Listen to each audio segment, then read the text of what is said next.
Hockey with an Accent is presented by Molson.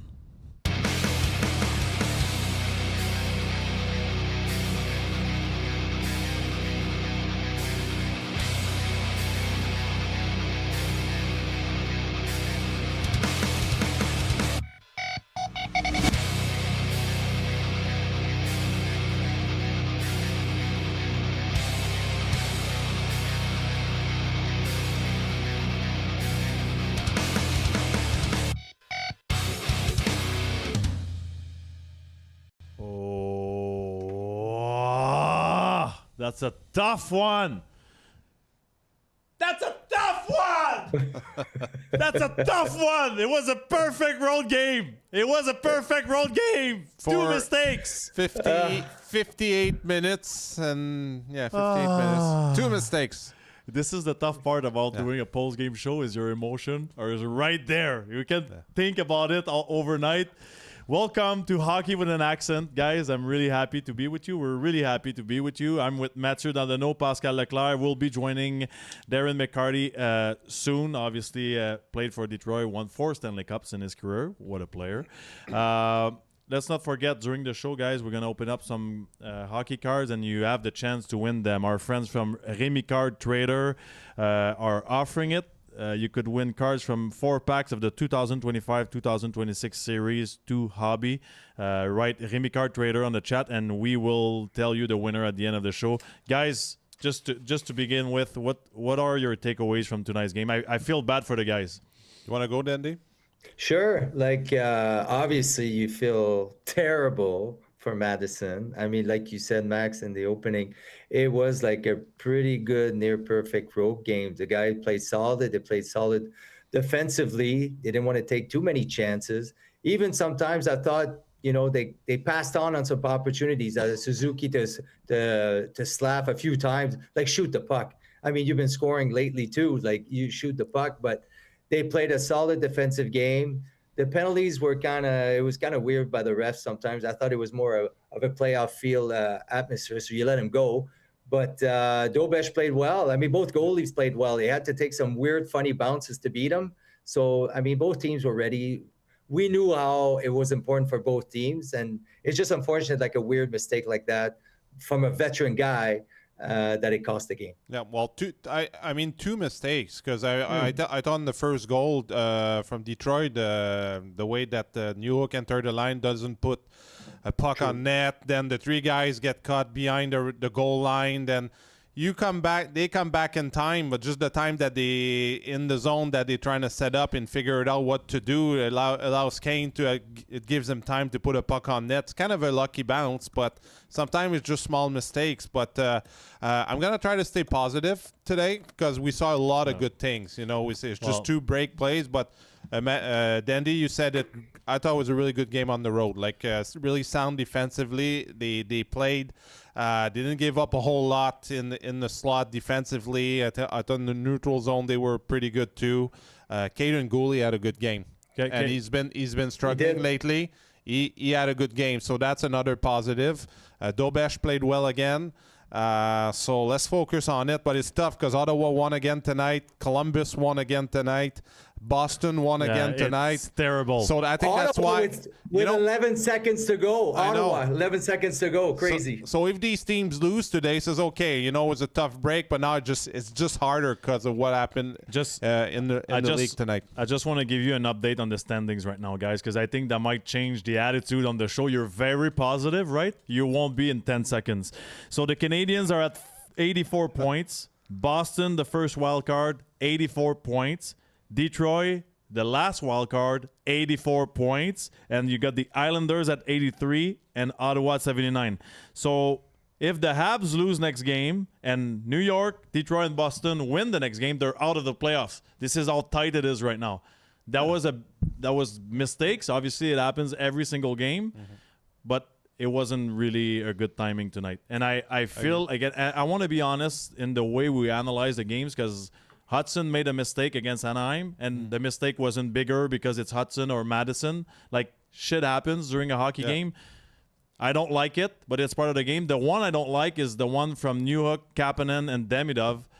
This is this is not a bad bounce. This is a bad decision. You're 3 guys behind the net. It's a playoff game. It's a perfect playoff game on the road, and you just decide to forget about the structure. You're 3 guys behind, and then when you come back in the zone, at one point it was fine. Everyone was with someone, but just that little second to recognize who you got to be on in the zone, then they have time to take a shot on net. It deflected behind Dobesh, and we know the rest. And that's the one that Marty St. Louis didn't like. I think it's the first time we see Marty St. Louis behind the bench kind of go at a guy. And like Newhook and Demidov, they skipped a couple shifts right after. And I think he had to do that. He's got to send a message. And I think Marty understands the importance of that mistakes, and then he's got to make sure that these young guys, well, Newhook's not really a young guy anymore, but it doesn't happen again, because as you see it, it's such a tight game. You can't make mistakes at that time of the year on plays like that, and I feel bad too for Madison, because Madison's a bad bounce, but again, like you're right, Max, it's bad timing. Yeah, but you can do it. It doesn't matter if it's a bad bounce, if he's unlucky, you can't make that play at the end of the game. Yep. Like, you need to protect that puck. You need to find a solution. Maybe it bounced a little bit. It doesn't matter. At one point, you're the last guy back. Dandy, you were a defenseman. Should he have played that play differently, or go behind the net maybe, or what? It's easy now to say, but we can't hear him. He's not talking. Here we go. We got to refresh your page. I'm having a hard time. Can you guys hear me good? Yes. Okay, because it's breaking up for me on this side, but defensively, like you said, like I wasn't sure what the question was, but we're talking about defense. I really Ghule stepped up pretty well tonight. I thought I thought there was a play in the second period where he put his body on the line, protected the puck. I thought he was smart with his plays, and I enjoy overall the defense. Again, sometimes Struble played okay, but a few times he got caught a bit offensively. But overall, like the guys played well. It just happens that way, that it's just unfortunate. But defensively, I thought that they really buckled down after the Tuesday game against the California teams. I thought against Boston, and tonight they played. We shut down as much as we can. We'll figure out to get some offense on our power play. And again, a few times we overpassed the puck, but I thought overall the defense played well. I want to have your take on the last play on Madison, because you played the position in a situation like that, when in a tight game, when you have a guy chasing you and the puck is bouncing. Are you trying to maybe to go behind the net and get some protection, or it's just really like then he blows a wheel, like, and then he slips on the banana? Everything looks bad on the play, but is that something that's like you want to maybe go and protect yourself and use the net as a decoy? Can you hear that? He cannot hear me. But you know what? No, it sounds. We'll fix it. We'll fix it with Simon. Yeah. Ouais, Simon, on n'a pas besoin d'en parler dans le show là, qu'il y a des problèmes de son. Yeah. But that's what I thought on the play, that like maybe, but again, it's easy to say. It's just frustrating. It is really frustrating. It's imagine in the locker room too, because I know that group was feeling pretty good about themselves in the position. But you could see that when Detroit scored their first goal, defensively, there wasn't panic, but they were starting to bend a little bit. And they started, you could start seeing a couple more turnovers. And obviously Detroit had a good boost of energy from that first goal. So, but you know, it happens, and then you have to forget it pretty quick, because you have no time to kind of and it's you know what, it sucks, because tonight, like I got my notes here. I always go per period, and I put what is the most important plays from the players, and like I've talked about Villano on my paper. Like I felt like he brings some speed. He brings a different aspect on the forecheck. Then I had Ghule. I felt he was engaged, physical. He was looking for trouble, tried to engage in fights. Like he was the Ghule we know, right? He had an impact on the game today. Exactly, he had an impact. Then I was gonna say Texier. I feel like he's got those simple skills we talk about, like lifting the stick, winning one-on-one battles, going to the net. Like he wasn't backing down, even if he's not like a heavyweight fighter or anything. I talk about the PP goal by Slav. I felt like it was simple plays, trying to put pucks on net, traffic, rebound.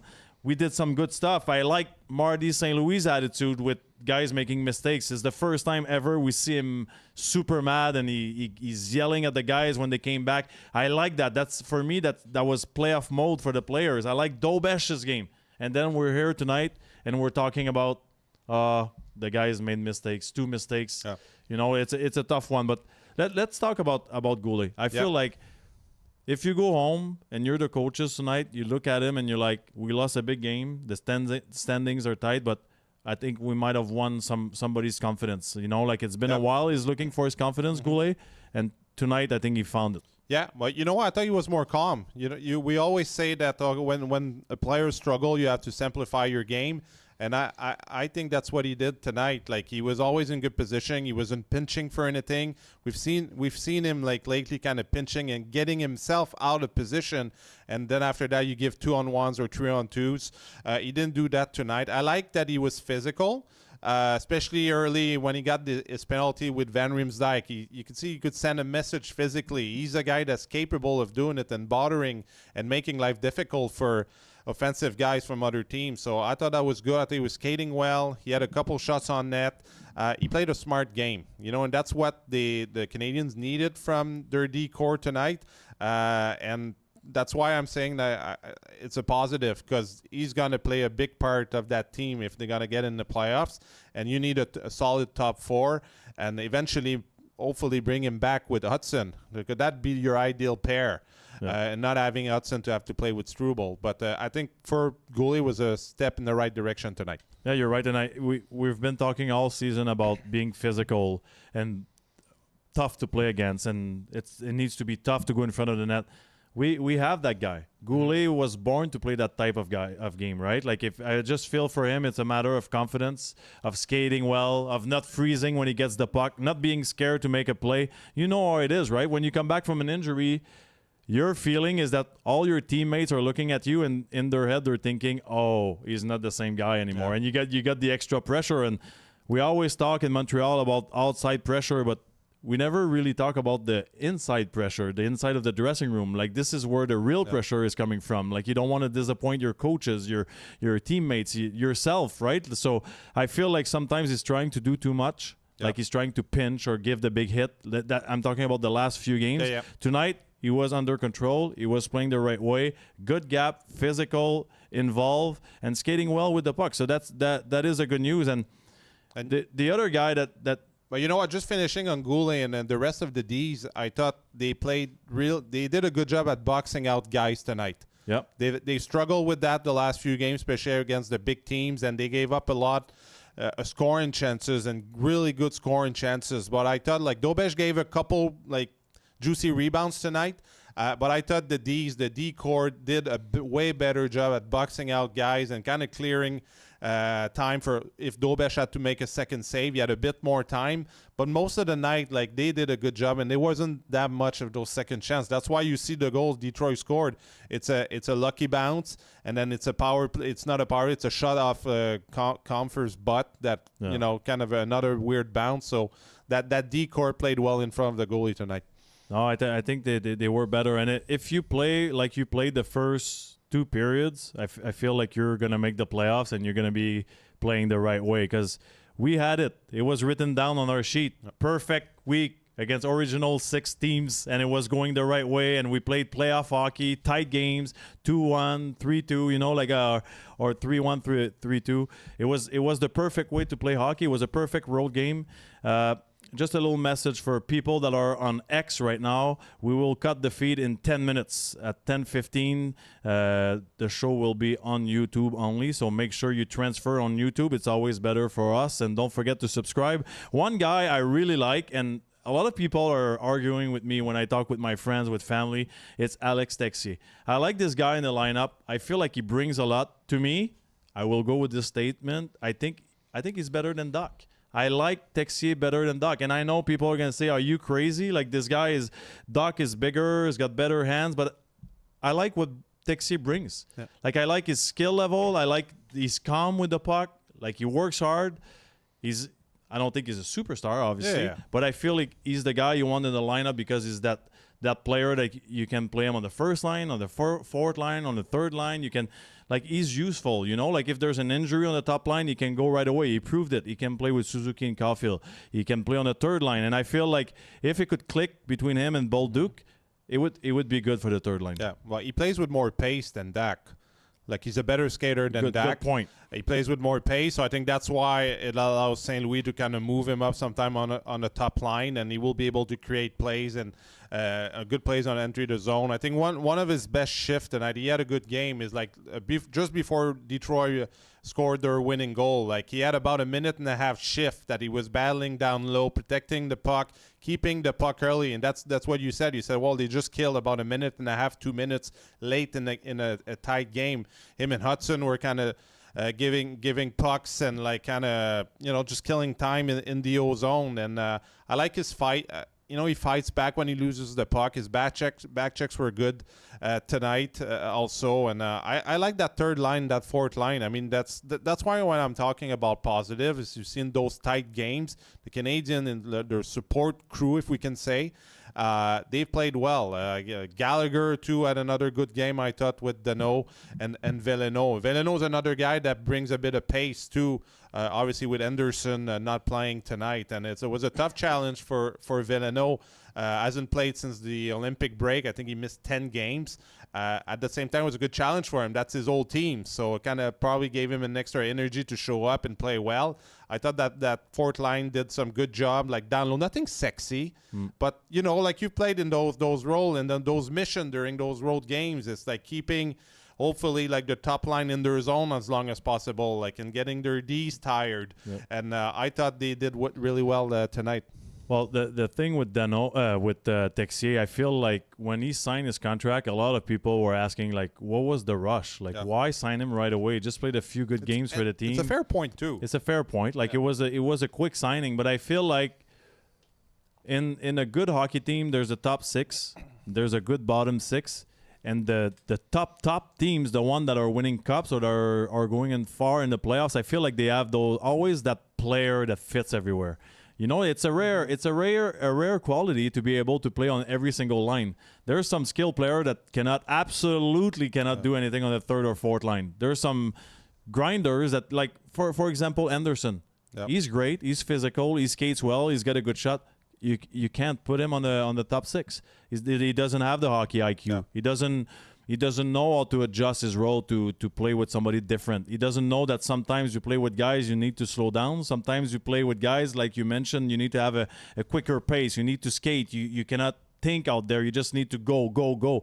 Texier is really good at this. Yeah. Like, he's good at slowing down the pace or accelerating and playing the right way. And he's also good at managing the game. I like the fact that he plays the time. If it's the end of the period, he's all defense. If it's you need a goal, he's all offense, and he's trying to create. He's a smart player. And I remember playing against him at the Spengler Cup when I was in Europe, and the kid was playing for the first time, like, in pro hockey, and I was like, wow, this guy is going to play in the NHL for sure. And that's what we're seeing right now. It's a good mix of skill. Yeah, well, he protects his puck well. He uses his body. He's a pretty big guy. He's not huge, but he's a tall guy. He's got a long reach. And why he's able to play on a more offensive line sometimes? Because I think he's able to make plays in small spaces. Yeah. Like a Anderson, like, he won't be able to maybe find a lane coming out from the corner. It's more of a north-south game, but like he can. Texier is capable to go a bit east-west as well. He's got really, really good vision. He's at base. He's an offensive skilled guy. But what I like about him is, like you said, he's open to play those different roles and he commits to them. Oh, you're right. And obviously it brings us to the other winger on the other side of Evans is Bolduc. At one point Bolduc is gonna have to find his game, and we've talked about it during the game. I feel like he's so not confident right now that every single time he gets the puck, he stops skating. Yeah. And I feel like he had two things, this guy. He's a good skater and a good shooter. And right now, he gets the puck, and it's like somebody is pressing pause or your Xbox controller just got disconnected. Like, I feel like he needs to skate, he needs to hit, and he needs to go to the net and shoot the puck. It's a simple game. You're on the third line, and you need to focus on being structure and play well defensively, even if it's not your first quality to be good defensively. Right now, like, I don't want to say I'm disappointed, but I just see potential. I don't see an impact right away, and he needs to find it. Like we know he's a good kid. We know he had a really good finish with St. Louis last year. He was playing the right way, and it's easy to just say, well, he deserves a chance, and he needs to play with good player to be able to score goals. At one point, you need to find your role in the NHL, and that's something I can't wait to talk with Darren McCarty later, because he's done it. Like he scored 50 goals in juniors, and we know he became a guy that was a role player, playing hard, fighting, doing everything possible for his team. I'm not saying Bolduc needs to do that, but you need to find your identity within a team, and you need to play the right way. Right now, he's a third liner. Find something. Move your feet. Stop thinking like it. And you know what? When you're young in the NHL, you've been through it. Like, we always go back when you're a healthy scratch, or when you don't have ice time, and the only thing you're thinking about is not to do a mistake. But the reality is you're still going to go back in the stands. So might as well do it your way, right? Yeah. With confidence, skating, trying to score goals, not being scared of, I don't want to make a mistake. I don't want to turn the puck over. I feel like he needs that moment in his career right now where, I'm sorry my language, but just go fuck it. Yeah. Like, I'll go in the stands, but I'll play the way I know I can play. Yeah, and he's getting ice time too. Like, he played 15 minutes and 44 seconds today. He got 18 shifts. So it's not like he's playing under 10 minutes that we say, okay, it's hard to get a rhythm. Like, he gets a regular shift. But like you said, it's like, I think tonight was his 30th game without a goal. For a goal scorer, it's a long, long time ago. But I agree with you that he's got to find a new identity, at least for till the end of the year. It's like when you mentioned that he stops skating, that happens quite a bit when he enters the zone with the puck. He always seems that he's looking for a pass, and even when there's no plays, he puts himself in a funnel. Then it's really easy for the decor to just kind of go and like shut him out along the boards, instead of kind of putting pucks deep and trying to create a bit more energy and try to create a cycle. Because third and fourth lines, a lot of those offensive opportunities are going to come from hard work down low, and hopefully create some two-on-one simple plays and put puck to the net. You can't get really fancy, especially when you're playing even with Evans. A guy like Evans like to create offense like that. Like Texier too is comfortable in that kind of role. So you look at Dandenault and Gallagher tonight in Veleno.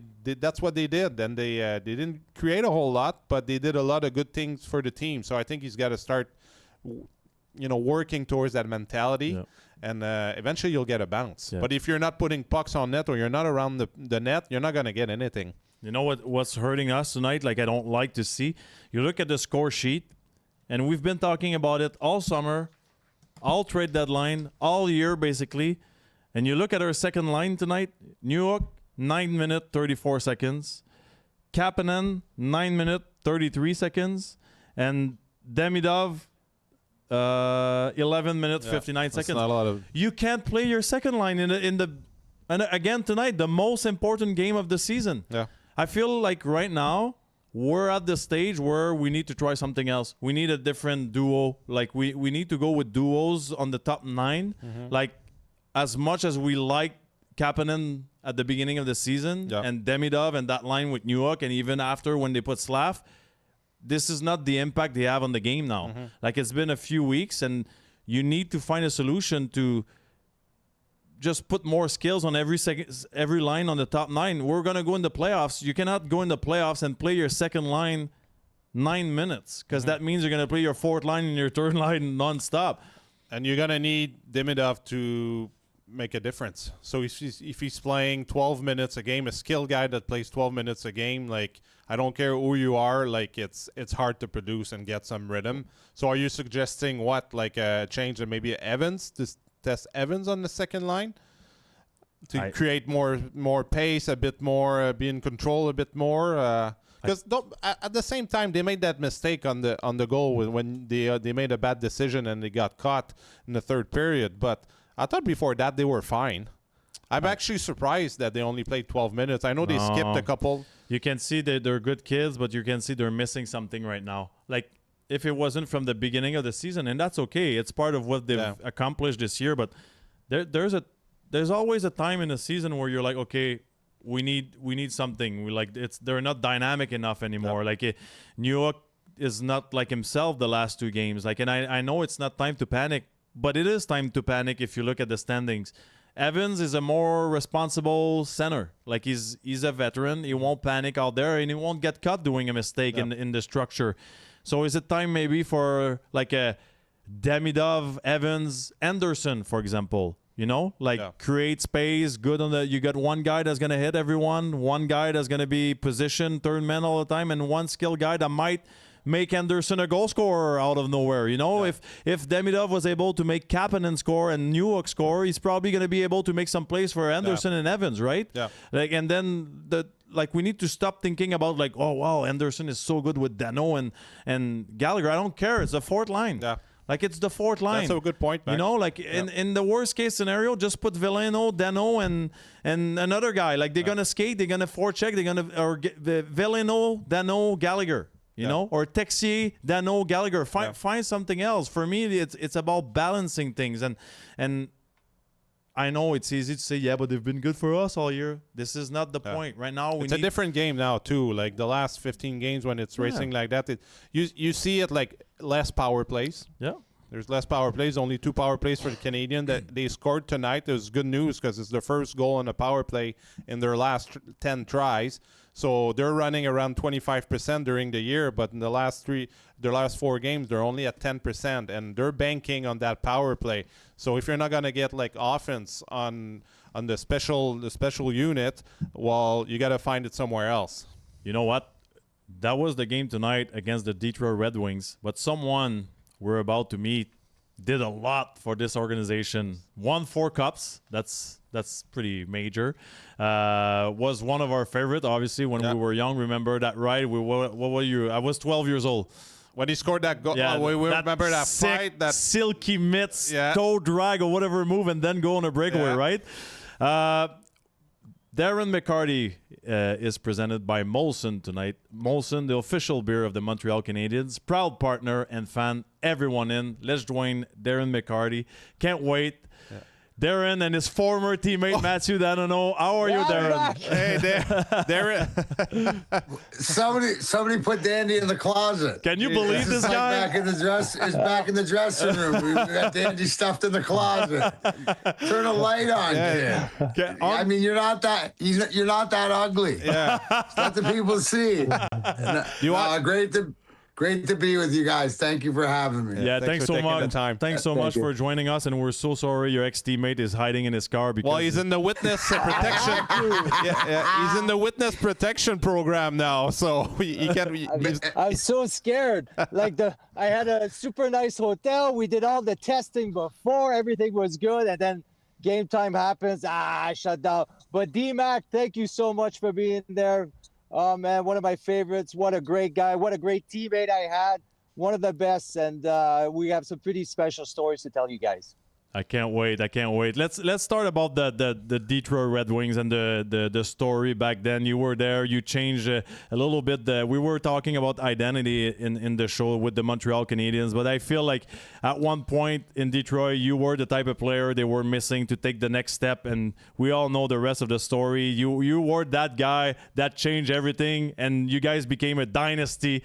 I want to know, like, your feeling, like, watching today's games in the NHL and what you were bringing as a teammate. Like, the game is changing, but are some teams missing this type of players, like, lately, like guys that are going there for, you watch Toronto, for example, Austin Matthews gets hit, nobody responds. Like, I feel like they need guys like you.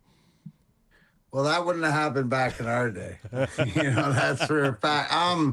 There's a lot to break down there, and just listening to you guys talk before coming on the show about what we saw tonight, and it's just the way it's gonna be and the way it's been for a while in the East because it's so tight. But that was playoff hockey right there, and you saw 2 teams that mirror each other, that they gotta rely on bounces or rely on the power play if they're top dog, right? You got Cole Caulfield, we got a DeBrincat if they're not producing. So we snuck one out tonight, but that was just a playoff hockey game, with 2 teams that are fighting, for their lives. So it was enjoyable to watch. But like you said, the game has changed, and I think that the biggest thing is also too is that there's two NHLs. There's regular season NHL, which is a race to 3 points, and you don't have time to look around because you got to worry about who you're playing the next night.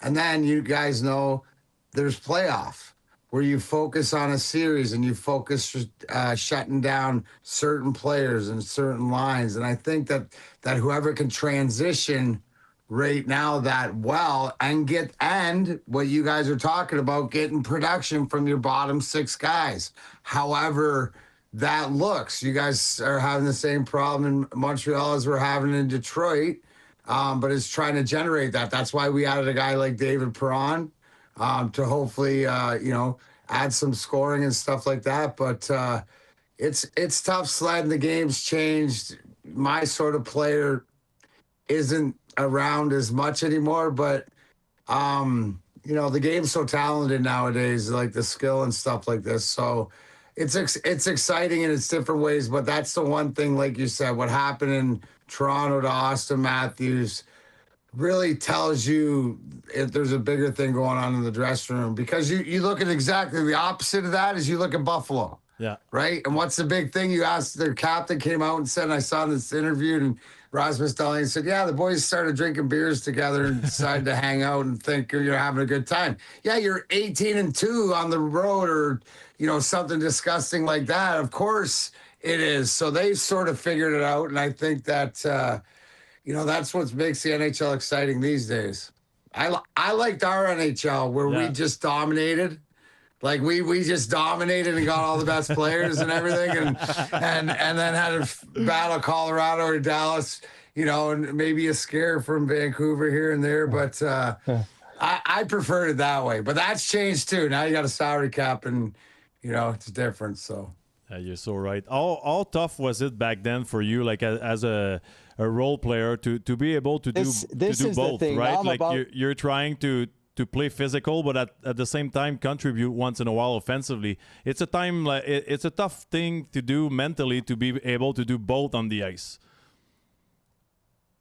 But I think you guys you understand, because you relished. Like, I was the only one that could do my job, right? And I'm like sort of you guys. In Montreal, that dream of playing for the Canadiens and know how much it is to play at home, because I grew up just across the border, just outside Windsor and Leamington, where my house is 45 minutes to Joe Louis Arena, depending on the border that I grew up in. So I was a diehard Wings fan growing up, and they really stunk back then, but they had guys like Bob Probert and Joe Kosher that could beat people up, and I liked that. And I always was like, well, they need somebody to take care of the other guys, right? Like, not the toughest guys, but like that. So I owned it, because the one thing is I was never, when it came down to it, you'd think about and you'd fret, you got to fight this guy, or you could, or whatever. But then automatically, when you thought that it's one of these things that, well, I'd rather do it than have Dandy do it, or to have like Stevie do it, or anything, like, that's my role, and I cherish that role.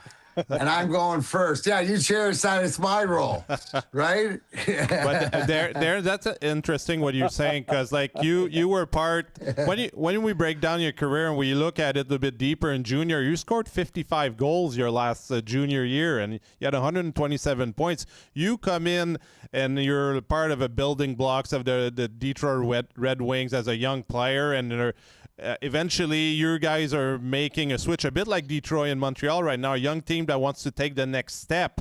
How hard is it to kind of make that transition from a guy that, obviously, when you're scoring 55 goals, you're a skilled guy, or you find a way to do offensively to maybe kind of reinvent yourself and really, like you said, being really useful for the team? How hard is it, and how long does it take, for young guys to accept it, and before realizing that, okay, this is very important right now, like I'm a huge part of that team going forward? Well, I don't know how you guys thought of it, but for me, I was given the secret when I was 15 years old. And that was, if I wanted to play in the NHL, I had to do one thing better than 99.9% of all the people that played. And my coach told me that for me, it would be play physical. So that's the backbone, the physical play, the strong in your own end, you know, being reliable, being that grind line guy. But it's also, too, you work on your skills. And Dandy will tell you, we played with so many Hall of Famers. Practice was like a joke. And you wonder why you played so physical in the game, because you were so angry you never got to touch the puck in practice. So you get to touch it in the game. But I think the importance is to own your role. And what, you know, we were like Scotty Bowman. The one thing about him is he liked to collect rings. So no matter what crazy thing he would do or stuff that we would always like, you know, like everybody, we used to call him Rain Man. Not to his face, but we used to call him Rain Man. What I like is Dandy's got like a 9-hour delay in his car. Hey, you might not want to stay in the Motel 6. Okay, I'm in now. I'm going in.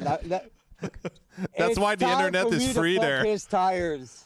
Yeah, exactly. I'm so disappointed, but at the same time, I'm so happy Mac came in.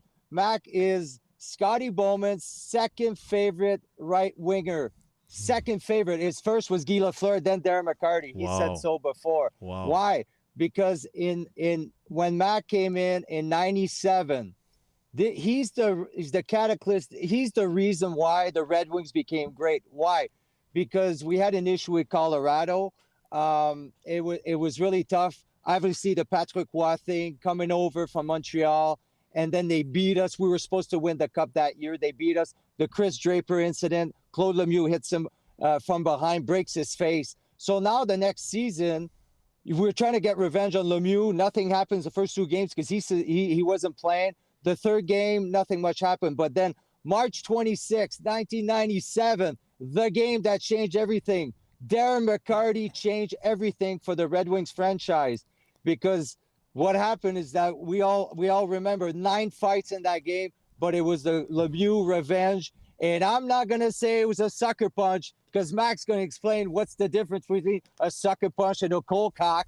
But he changed the issue with us, because after that, he came back, fought another time in the game, and then scored the game-winning goal. And that was the reason why we kind of all looked at each other. We can now beat Colorado, because we couldn't beat them. We could not beat them. And that game we did, and that gave us the confidence to go all the way. And finally, you know, in the Stanley Cup final, Mac makes that super against against Philadelphia. What a goal it was. So he's the guy that set up the whole franchise and how the dynasty began with the Red Wings, because of Darren McCarty. And that's why I'm so proud to call him a friend, call him a teammate, and it's forever. D-Mac, I know I'm in slow motion here, whatever it is. Lots of love to you. Thank you so much. Dude, I love it. See, like, little behind. See, Dandy's our little brother, right? But like Dandy was, because when Dandy came in, it was after, like, what was 95 when you came in, or 96? Yep. Yeah, 95. So like when he came in, we like Drapes and Ozzy and Maltz was already there or getting there, and Aaron Ward, like our younger group was sort of formed, and Dandy came in and fit in so well, because he's like the little brother, but the little brother you love to hang out with, because he's always looking out. Like he would pick up after me, like I needed like stuff like this, but always to make sure everything was good, and everybody like sort of had a role, and like we had so much like fun. You know, when you look back to it, it was crazy trying to figure out Scotty, but once we didn't figure that out, and I think like the whole thing with the Lemieux incident is because of what happened, but he didn't apologize, right? And that was like that's the whole thing. And in life and sports, bad things happen, but after it happened, he did not apologize, and that took it to another level. And you know, like I say, by the grace of God, that had nothing to do with me. I was just the messenger. But it catapulted, like Dandy said, it lifted that black cloud that we couldn't get over the hump, and we all believed it. We all knew it. I mean, to this day, it's just you have that feeling and that brotherhood, and and to go to like wars together. And you know, guys understand that it's about the locker room. And you know, so like to the long way to answer the first question is like with the scoring ability is that like what made the grind line so great is that we all had the ability to do it and we could all pull it out at key times. So you don't have to do it that much if your role is different, but when you're needed, you can chip in and do that. That's why I sit here with 4 Stanley Cups, because of being around the greatness that it was, but also too the great role players that we had and the guys like Dandy, like myself, like the Kirk Maltbys, you know, like the guys like a Dallas Drake that we won in '08 with and stuff, like the guys that you forget, that you go back. And that's why it's always great. And it's crazy because it's 29 years. Yeah. March 26th will be 29 years ago that game happened, man. I mean, like crazy, like you were saying, Max, that you were 12 years old in '97 and stuff like that. Yeah. And that's crazy because like just going back and you know, I think, were you in Vancouver when I was in Calgary and stuff like that? Like, so at the end of your, like just how careers are intertwined, and until you're retired and out of the game. I retired in '09. You know, it's like 17 years ago. It just doesn't seem surreal. I'll tell you, here's the thing. You know how you'll feel old is by your buddies' kids as they get older, right? Because you saw these kids running around the dressing room or whatever, and now they're like graduating from college. Yeah, now they play in the NHL, right? Exactly. I did see that. Did you see that where what was it? Was it Luke Shen who went to Winnipeg, was welcomed to somewhere, to Phoenix by Shane Doan, and to Buffalo by Josh Doan? Yeah, absolutely. That's unreal. You've been talking about how great the team was in Detroit, but how big of a role, and obviously we have our doubts, but we know how good he was. But why was Scotty Bowman so good? You know, he's won everywhere. You feel like it's easy to say you guys had great players, but I feel like you also need a special coach to be able to manage all that skill level and personalities in the dressing room. You know what? I think that the greatest thing about Scotty Bowman is not only the greatness but he was a psychologist. And he taught me, and I think he taught all of us, is that like he didn't treat everybody the same, but he knew what buttons to push to get you to be the best, right? Like, for example, like he'd always, if he wanted to get Shanny going, he'd always, Brendan Shanahan, you'd hear something about Shanny's not moving his feet. He's not moving his feet, Barry. He's not moving his feet. And then it would get Shanny, he'd try to get him Irish and get him worked up. And when Shanahan was mad or upset, he was like a different level. So for me, he'd leave me alone. You know, for Dandy, he'd play mind games to one game play right wing, one game play defense, you know, this, that, whatever. But you realized early that he was the mad scientist, but he wanted to win, and the things that he did. We used to call it the bingo machine. Scotty Bowman would get mad on the bench, and he'd go, you, and you, off of 3 different lines. They go out and they'd score. Well, the method to his madness was like, if you had your lines you'd play with in the game, in practice you'd be skating with different guys all the time. And you'd be like, what's going on? But it was because it was not for when things were good, when everybody's going. It's when things weren't good and guys were injured or whatever. How could you adjust? So me playing with Igor Larionov or Steve Yzerman, you know, was nothing, you know, it wasn't big. You know what I mean? You weren't like nervous and stuff. If, you know, Dandy's D partners with Sergei or whatever, like Dandy played with Nick Lidstrom. I mean, I'd ask him about that. I mean, talk about intimidating, but I mean, Dandy was like plus 55 that year or something like that. So it worked out. But I think because you earn trust. And he taught us that, you know, like, it wasn't, it's sort of like parenting that we grew up with, opposed to how they parent now or coaching or whatever. It was done differently. And you probably couldn't get away with some of the things that he did or the mind games that he played. But at the end of the day, the biggest thing is that he wanted to win. And it didn't matter. And he liked, like if he liked you, but there was an expectation. It's like Chris Draper's one of his favorites, and he was as hard on him as anybody because of responsibility, right? Because that's little Steve. So, like he was also dynamic. He was really good at evaluating talent. Like the way he could always find out like what he needed to bring in, like at those deadlines. Like you bring in a Larry Murphy that was he was kind of booed a bit in Toronto. He came in and played awesome for us. The next year, JB McCown, like he knew what was missing, and like Max said, he knew how to press all the right little buttons to get everybody going, because not everybody's the same. But we all kind of somewhat feared him a bit, and but he played it perfectly. And like I mentioned before, he sometimes took the pressure upon himself and go after the media because the team was struggling a bit, and put all the pressure on himself so the team would be left alone. Like all these little things, and he was always ahead of the game. He was always thinking, how can I stretch the neutral zone? How can I make it better? How can we get to the other team and find their weaknesses? So that's how Scotty Bowman was great. In my situation, he put me as a defense. He said, I like you. He said, I like you, but there's no room up forward.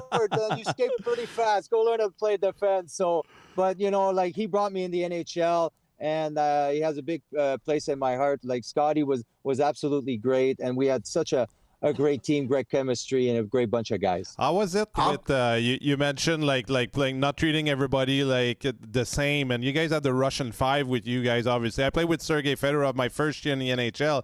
Sergei got traded to Columbus I think the third week of the season, and he came in and he was that the biggest star Columbus has ever had. Everybody was super excited, but then again, like he played some games. I'm capable to play defense too, and then like obviously we remember Sergei from the Russian 5, what he did with you guys in Detroit. What kind of vibe was it around? Were they always together? And how was Sergei Fedorov in his prime? Like when he was that big rock star, how was it in the dressing room? Because remember in Columbus, he was a great guy. He was like, everybody thought he was going to be like a big superstar, but he really took the team seriously. He wanted to help on defense. He always had output helping young guys. How was he when he was a younger guy? And how did you guys deal with that Russian 5 guys of yours? Oh, it was awesome. They were the greatest. Learn more about the world and life from Igor Larionov and Slav Fetisov. Sergei Fedorov is like your 16-year-old brother. But the one thing is Sergei's got one of the biggest hearts there is.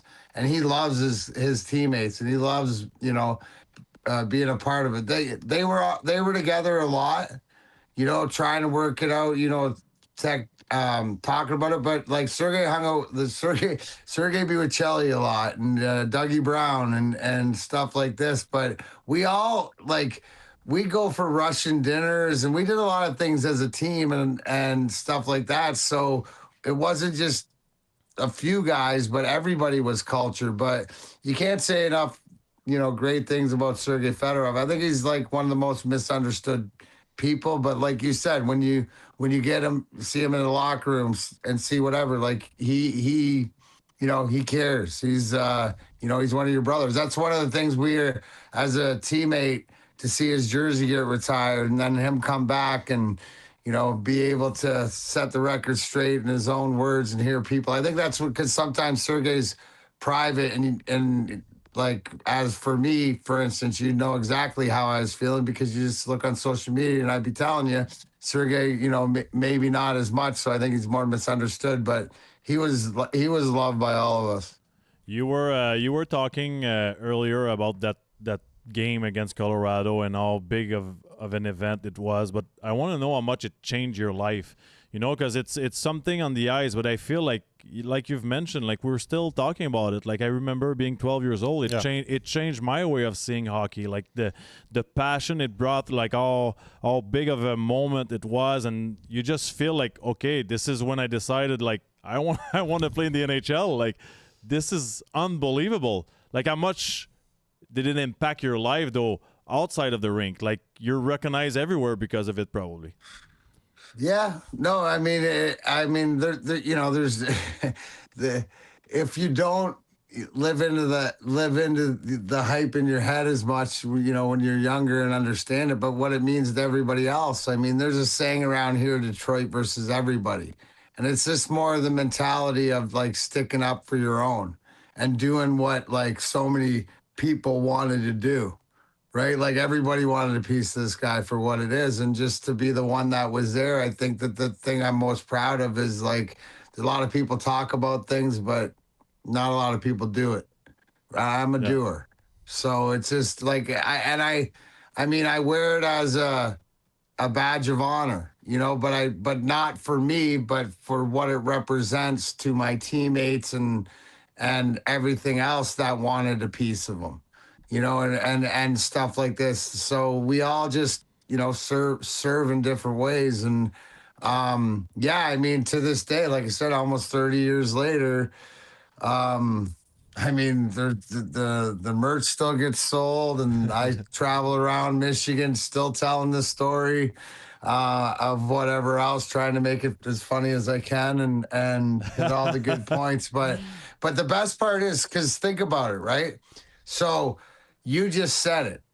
If I start telling you a story like about that whole situation, I'll take you back to being 12 years old. Yeah. So I have that ability to do that for so many people, like time travel. And not only that, which is something I take great pride in, is the fact that I can bring some people that aren't with us anymore back, because you remember, just like we did growing up, who you watched hockey with. Maybe you have the grandparents or the uncle or the aunt and these moments and stuff like that. And I think that that's the one thing, is just to keep the spirit, with the way that everything is in the world right now. But like, just to let people know, I always like to let people know like how we're more similar than we are different.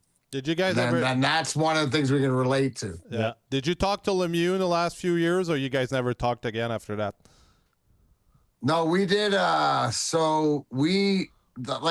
one thing is, so for the 25th anniversary, so back in 2022, and when Unrivaled came out and we did all that, Claude and I had sat down, but I'd done a few autograph signings before him. The first time, I tell everybody, go look up Michael Landsberg, Off the Record, TSN, and it was 2014, and it was like right now, it was like, I think it was March 18th, the day after St. Paddy's Day. And I've been sober since November of 2015.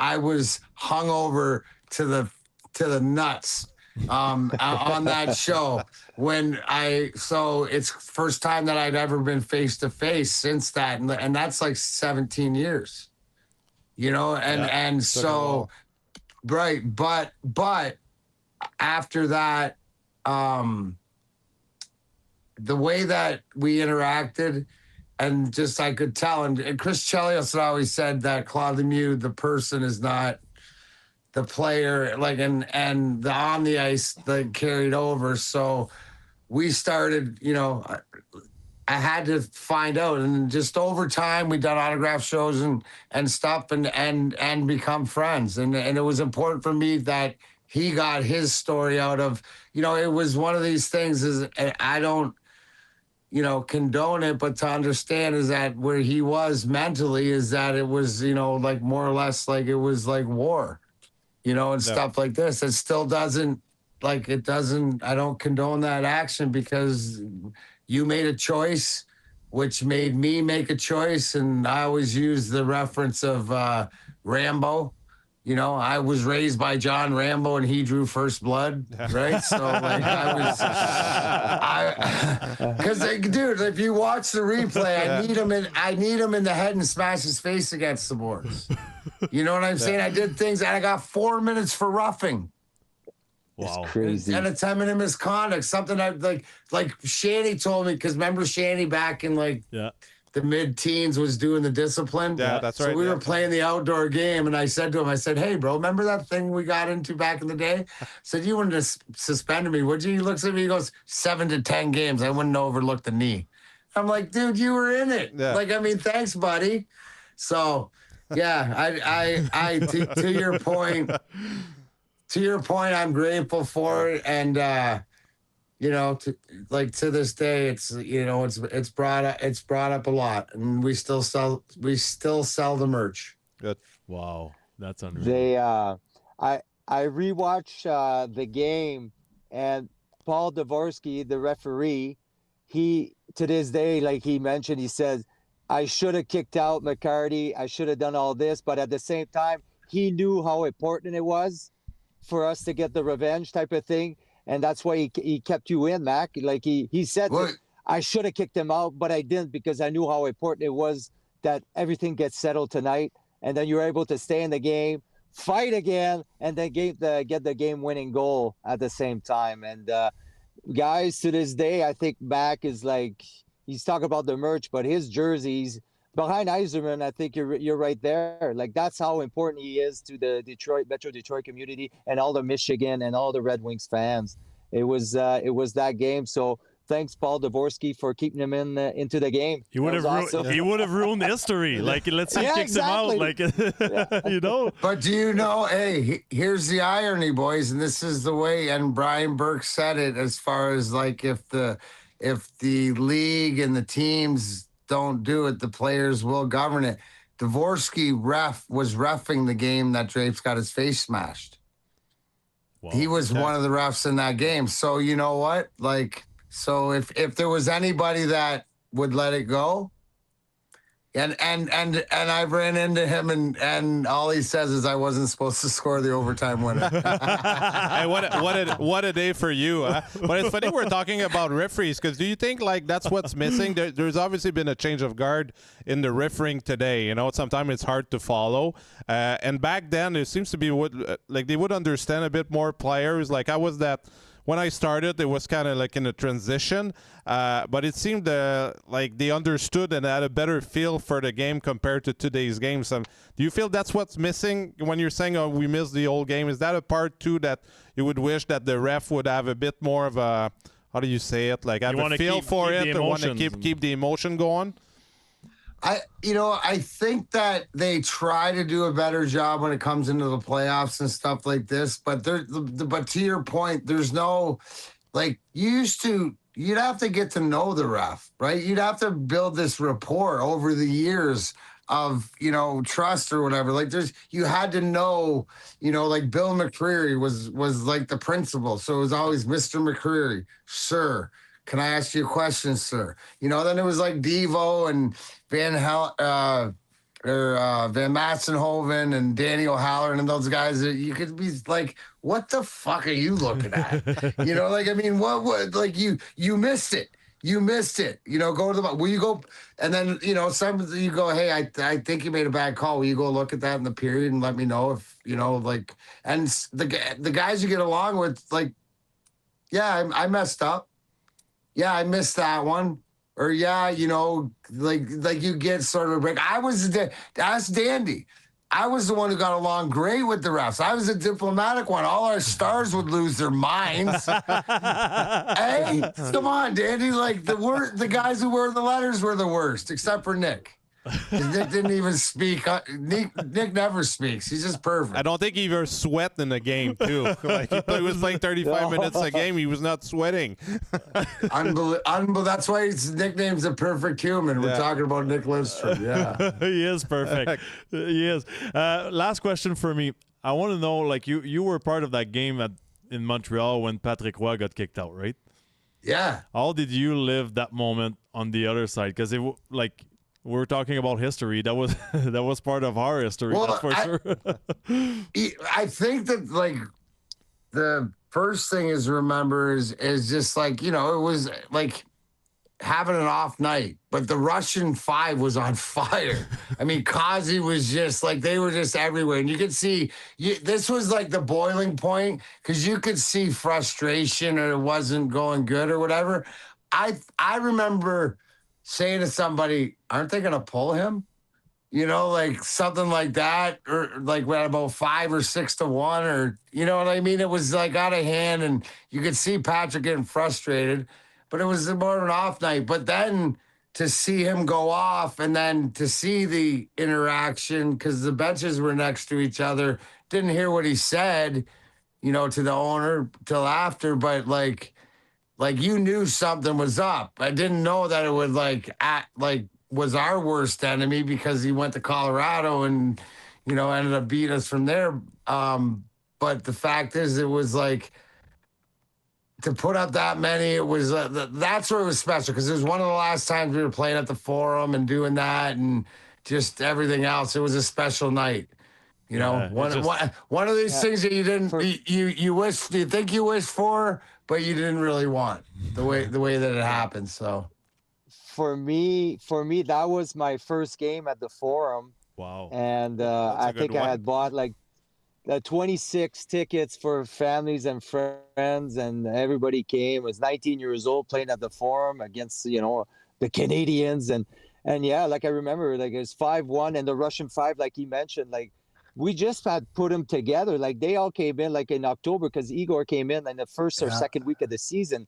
And just to mention how good they were, like today's power play is based off the Russian 5 because they would never dump the puck. So when you see all the power plays in the NHL come up and drop it back, that's all them. Like that's how they taught us how to play because Igor would get a bit mad at me though. Why are you dumping the puck? Just bring it back. They kept bringing it back and having somebody go off on the fly. And Sergei Kazi, I think Kazi had 4 goals that game. He was Kozlov was amazing too. But then you saw when Patrick raised his hand to make that save from the blue line, and I was on the ice actually for the face-off when Patrick got pulled, and then he went to see Tremblay and then talk to Corey. And but we were like, in the dressing room. I remember talking to Martin Point. It was like, and Mark Bergevin was one of our teammates, and we're just like, he's not pulling him. But at the same time, you really don't care because you're there to do your job. And then at the end of the day, I scored the all-important 7th and 11th goal of the game for the Red. You got 2? Oh, you got 2. Way to go, kid. Okay, he really had a bad night. Hey, good for you, Dandy. I'll take it. That's a Paul Coffey. I was playing with Steve Yzerman at the time. I started the season 5 goals in my first 12 games. Then they moved me to the 4th line. I finished the season with 5 goals. Some guys just don't know how to play on the 4th line. What are you going to do? Hey, Darren, I just want to say thank you so much because you didn't have to do this tonight, and you take your time and you're there full of energy, and it's awesome. Like we said earlier, like we've been watching you since we're young. We even we even played against each other when you were in Calgary. So it's always a special feeling, right? Oh, yeah, and you came back in Detroit when you won your last cup. I was in Columbus, and we played them 8 times. At the end of the year, we always played like the last 2 games against Detroit, and we weren't really good. It was my first year. Remember the team that they had? It was just like, okay, this is not fair. Like, it's not even an NHL team. It was like a super team. The Cannon and Columbus wasn't really loud, right? I think Yzerman was playing on the 4th line that year. Wow. Like, it's how good they were. It's Thank you so much, guys. I really appreciate it, and hopefully keep up the good work, and we'll see you soon. Thank you so much. Thank you, guys. Bye. Thank you. Thanks, Mac. This interview was presented by Molson. It's always so special. Like like the guys are so nice to us. Like even like I go back in 2020 when we started in French. Like you call the guys, they're busy. They always say yes. Like honestly, I think if we include the French part and the English part, I probably called 375 people. Yeah. And I had maybe 1 no. And it was Who was it? No, but it was just it was a schedule issue, and it was because too busy and all that. But I so much respect, and you see like the guys, they have success in the NHL, and there's a reason why. Like they're special people. Yeah. No, it was fun to hear those stories, and it was fun to get like Dandy's perspective too, with because he was on those team, and then they were impressive back then. Like I was saying quickly, like when I got in the league, like Darren was in his last year in Detroit. He came back. He went to play for Calgary. We played there, and then he came back, and these guys were so good. And that was the combination that you don't see as often. Like we talk about a guy like Slav on the Montreal Canadiens team, and then back then they were like pretty much 3 lines of guys like that. The guys were bigger, it seems. The guys had skills. It was totally different games, and it was intimidating, really, to face those teams and these guys, because you will look at them in warm-up, like especially in your first few games, and you're like, these guys are pretty big. Like, it's just like you always kind of ask yourself, do I belong here? I don't know how I was. The goalie was a bit different, but like very impressive. And I agree with you. These guys are so nice. It's so fun. Huh? It seems like it's good energy. Good energy. Good vibe. Good energy, good vibe, and it's just automatic. When we start talking about hockey, this could have lasted another hour. Let's get back to the real stuff though for a second. The calendar. I thought we were talking about Dandy's car. Yeah, well, he had an issue with the connection at the hotel, but you know what? This is the first time there's 14 games left. The Canadiens are at 84 points, the Bruins at 84 points, Detroit at 84 points, the Islanders at 83 points, and we are playing the Islanders on Saturday. For me, the vibe has changed. They played well all year. But now we're at this point where we're playing with the line, and you cannot afford to drop a game. And I'll try to think about it, but why don't we try to make our lines? Let's say we want to change it. We want to play the game? Like I feel like as much as they played well and they made a mistake or two during the game, is it time to change it, or we wait a little bit, or we try to send a message? Like I just feel like. You have a second line in the NHL. They did well, and we've talked about it earlier, but Demidov and Kapanen, as good as they are, they're still 2 very young guys in the NHL with a big role in a critical moment in the season. Is it maybe time to maybe like as easy as interchange Kapanen and Evans? Then you would have Kapanen, Bolduc, Texier, or something like that? Yeah. To me, I'd like to see Demidov getting more than 12 minutes a game in an important game. Yeah. I think he's... defensive responsibly enough along the boards. He fights. He gives second effort. He fights for pucks. He skates. Obviously, he doesn't have as much space as early on in the season. That's normal. I mean, like every guy, you didn't see Caulfield and Suzuki go around guys in the last few games. Except if it gets on a 3-on-3s, like there's less space. It doesn't mean that you're not playing well. It's just like the team are so focused defensively, and they don't want to make mistakes. Less power plays as well. So I'd like to see him find a way to be around 18, 19 minutes. Like, I mean, I have no issues for him playing. Like, when you know what, Max, I got my line. You got your line, but I got my line. Do you feel like when Demidov gets caught in the zone, like, do you feel nervous? No. Me either. So I'd like to see him to see more ice time, and I think he's a guy that can make a difference, like offensively, especially with the less power plays, and it's harder to get goals by. It's so tight. He's a guy that can make a difference. So what's your line? What are you thinking about? There's a few solutions. Ooh. We put Evans, Slavkovsky, Demidov, and we put either Newhook, Bolduc, whatever option you want with Suzuki and Caulfield, because they will find a way. So that would balance out everything. Or we just change Evans with Kapanen, or we give a chance to a guy like Villano. Villano where? On the top 9 somewhere. On the top line? On the top 9. Top nine. Or Okay. Texier, that did really well with Suzuki and Caulfield.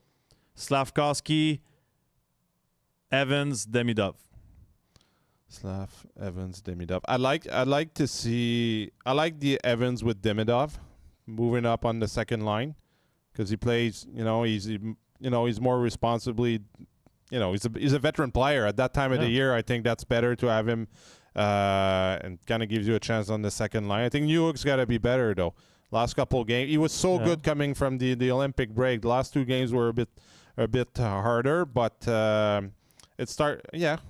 don't mind seeing. You mean like going now in the playoffs, or because we talked about all like. Well, there's good to have Slav on the first line during the playoffs. But there's a point in time like Slav on the first line. That this is what we want. But tonight I've seen, it's 2 games now. Like Kapanen lost his man against. You remember that play? Was it against Boston? Yeah, the second Boston goal on Zaka's goal. He went on the wrong guy. Tonight, But I saw that again, and that's miscommunication. They have to talk better. But again, yes, you're right. He's there in that tough spot again. I feel like there's 2 NHL, and Darren McCarty just said it. Like there's the NHL in the season, and there's the NHL towards the end of the season. It's 2 different games. There's no room. It's quick. There's more pressure. You're more nervous.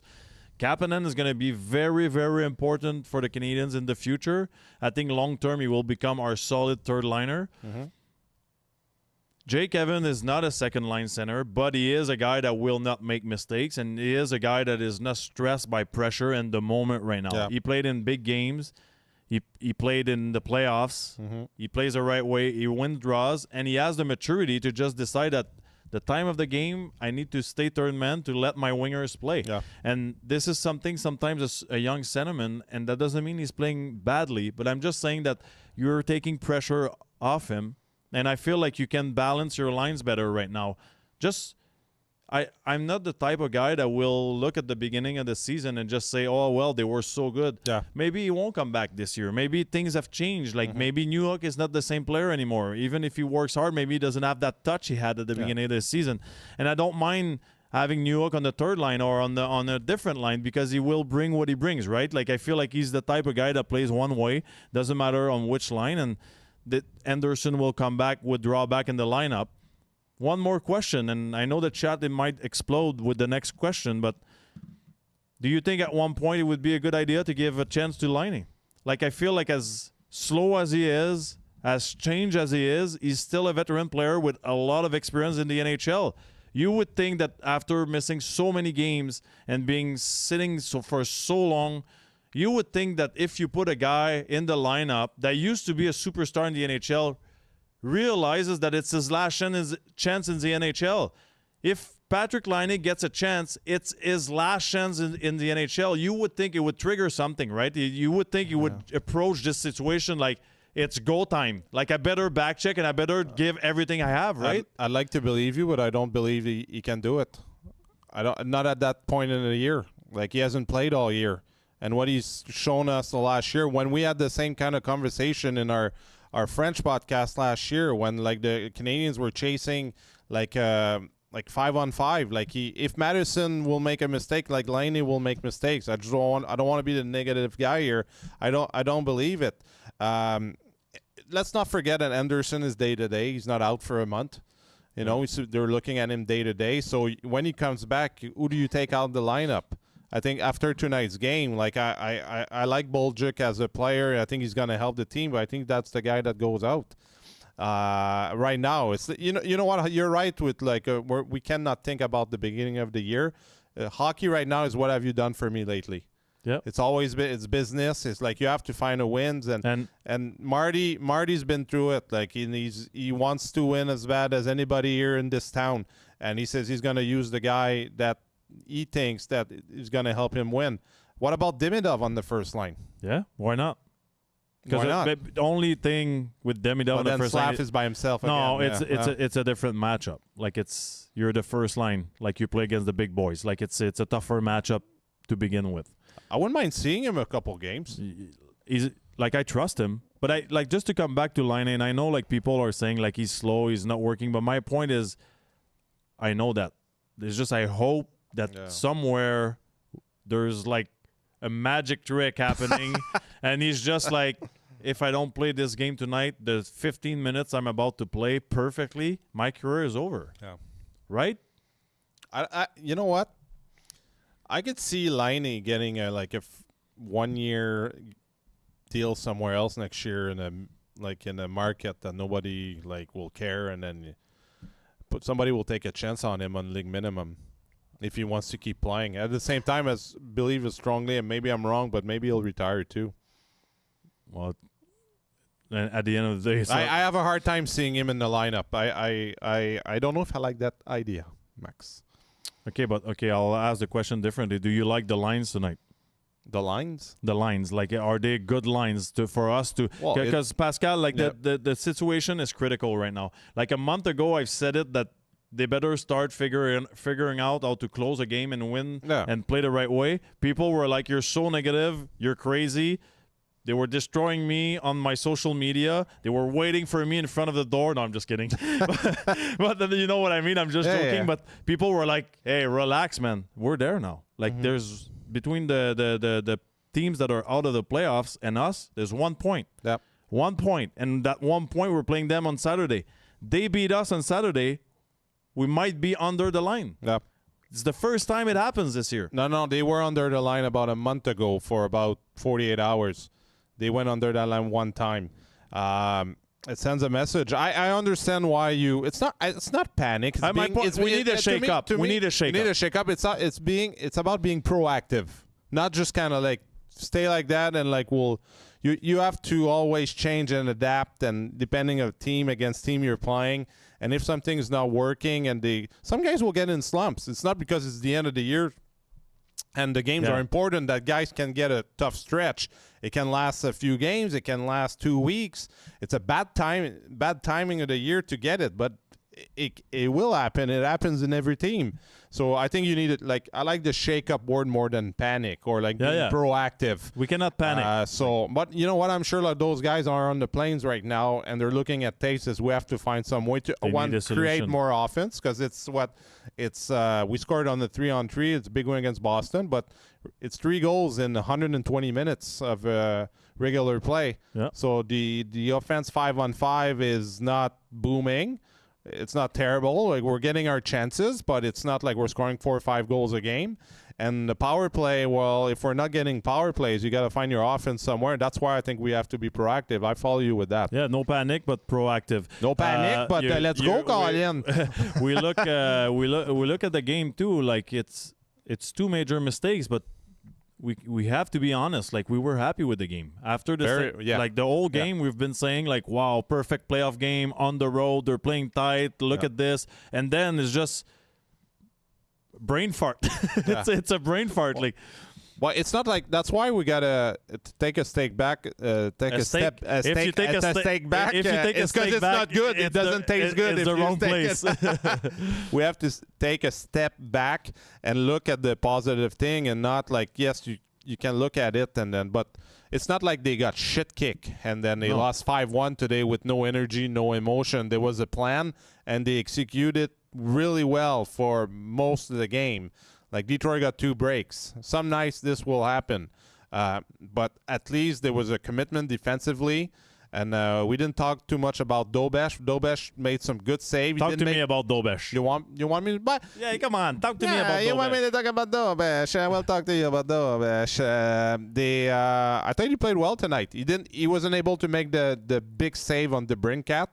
But that was a nice move. Like, the Brinkat's one of their best players offensively, probably their best snipers. It was really patient on the play. And when a mistake like that happened, it surprises you a bit as a goalie. And then so to me, the rest of the game, he was calm. He made a couple good saves, especially one on Casper in the third period, a good kick save. A couple good saves on the power play, on Detroit's power play in the second period. But again, the guys in front of him, I thought they did well. So maybe a few juicy rebounds there and there, but it didn't really cost anything. So it's just a tough game. You know, you play well, but wasn't able to make the difference. So I was right now, like I said, like earlier on this week, I'm comfortable with the 2 goalies, and Dobesh was good too because he's playing a bit more, and then it was a solid game for him again. So calm again, and he's not a whole lot. You know, he didn't make mistakes. He looks confident. Yeah. So it was just too bad. But it surprises you when one of your Ds just like falls on a banana peel or right in front of you. It's like, oh fuck, like what do I do now? And sometimes it kind of changes you and doesn't put you in the best situation to approach for the scoring chances. And the Brinkat had time too. You know, when you give time to a guy like that, he's able to think and kind of pick his spot. Do you play? It's just not like a guy's just chasing him on a half how do you breakaway. play that specific play right now? Is it like a breakaway for a goalie? It's a total different angle. Well, it's tougher because the guy doesn't have that much speed, so he has more time to kind of take his information and where he wants to go. Like, it's way easier on a breakaway on a straight play from a corner or an angle when the guy comes with speed, because like he has less option. because he has a guy chasing him, and he's got to make a decision quick quicker. decision. So if you kind of read him well early, you have a better chance to kind of put your position and maybe try to force him to shoot. But now, like, he's got time. He's got, like, he gets the center ice too, so he's got way more option. And he was patient. Like, the Brinkhead's a good scorer. Like, these guys are making $8-10 million a year to score goals. When you give them time and space, they will beat you They will sometimes. find a way. Yeah, I see a lot of the people in the chat saying that we were missing Anderson. When Anderson plays the way he played against Boston, we were missing him for sure. We've been doing it since the show number 1, the break of the week. We're going to open up a box of cards tonight. It's 4 packs of 2025-2026 Series 2 Hobby. Our winner tonight, we got a winner. Let's announce the winner. He's gonna see every single card we're about to open are yours. Dave Carpenter 3575. Please contact us on our email info@lapochebleu.com. You can see it on the chat right now. I'm gonna go and open the cards. They will be yours, my friend Dave. And by the way, guys, if you enjoy hockey cards, collectibles, visit remicardtrader.ca or follow Remicard Trader online to watch live box opening. Here we go. We have 4 packs today, right? 4 little packs. We're gonna try. We're looking for Schaefer, Misa, Dickinson. Every pack could be a solid hit. That's what they're saying. So can't wait to see what's in it. And by the way, we have another message. It's Series 2 Blaster and Tin dropped yesterday for the big hockey cards fans. Probably know what it means. Here we go. First pack of the day. I'm gonna take it closer to me, so I don't ruin the surprise, right? Here we go. Can't wait to see what we've got today. It's been a tough week. Tuesday was a tough one. Let's see. All right.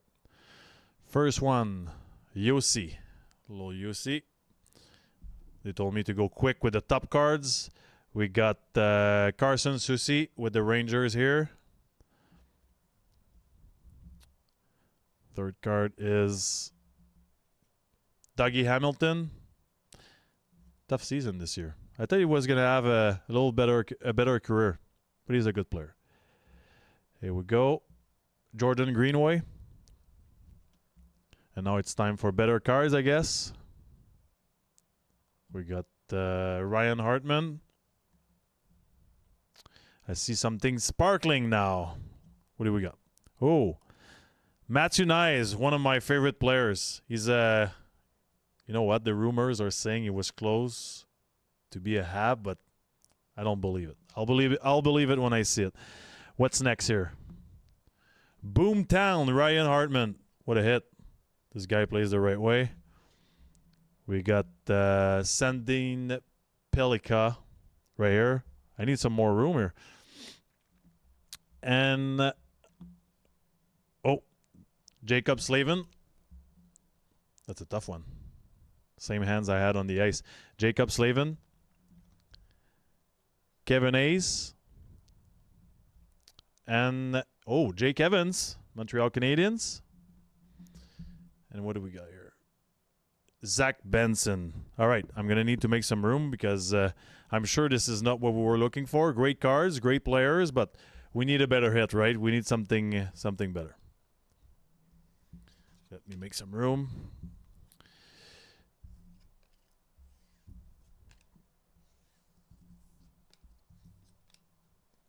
All right. Here we go. Pack number 2. Let's get something here. We need Schaefer. Best defenseman or future best defenseman in the league. I think he's going to make a push to challenge Makar at one point in his career. All right, here we go, guys. Maybe we'll go quicker on top. We got Sorokin,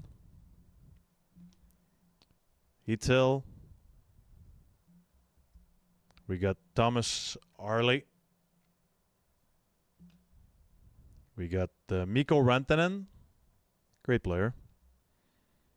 Vlasic. And now why don't we hide it a little bit? Just in case we got a big surprise. What do we got? Jacob Markstrom. And ooh, nice one. David Pasternak. That's a pretty cool card.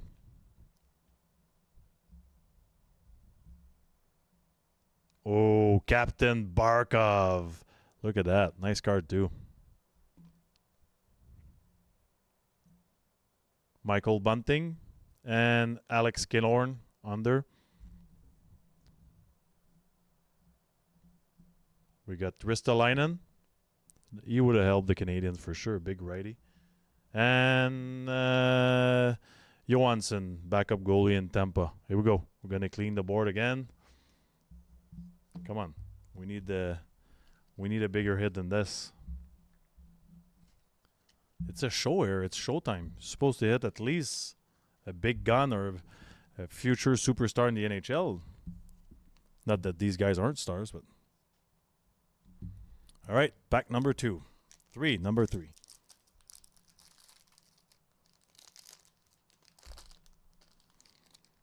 Here we go.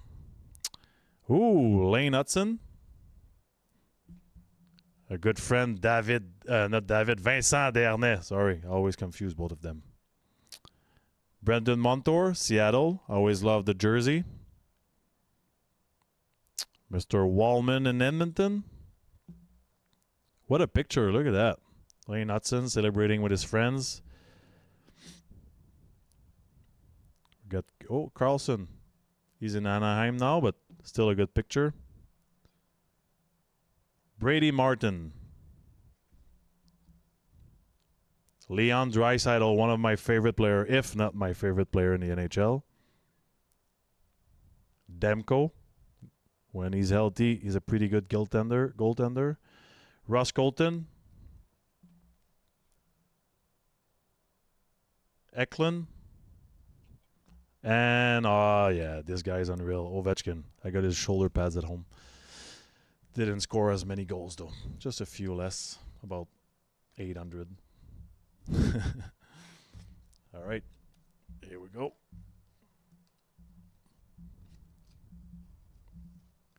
Last pack. We need something. So far, it's not the break of the week. Let's put it that way. It's called the break of the week, but not this one. All right. Let's try to do better at this. Svechnikov. Don't get it wrong, Maxim. Graves, Ryan Graves. We got Jack Hughes. Fogel. I always have a tough time pronouncing his name. That looks nice. Nice card. Colton Duck, the brother.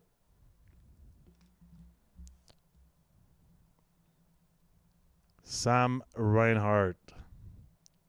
Nice card. Clark in LA, pretty good player. The old Drew Doughty, the other generation of good defensemen in LA. Adam Fantilli. Good. That's a great player. Alex Tuck, hopefully he gets a big deal signed with Buffalo soon. If not, he could help the Habs, that's for sure. Cole Caulfield with Hughes on it. That's pretty nice. Both of them on the same card. Nice card. And to finish, Derek Forbert in Vancouver. So that was the break of the week, guys. Hopefully we get better next week as well. So see you soon. To our friend Dave, good job, good job. If you told me about when I moved to PEI, that would have been in 2002, 2003. I played my junior years there. If you told me I would host a show in English and open card box live on YouTube, I would have told you you're crazy. But it's a lot of fun. It's unbelievable. It's a challenge, and we love it.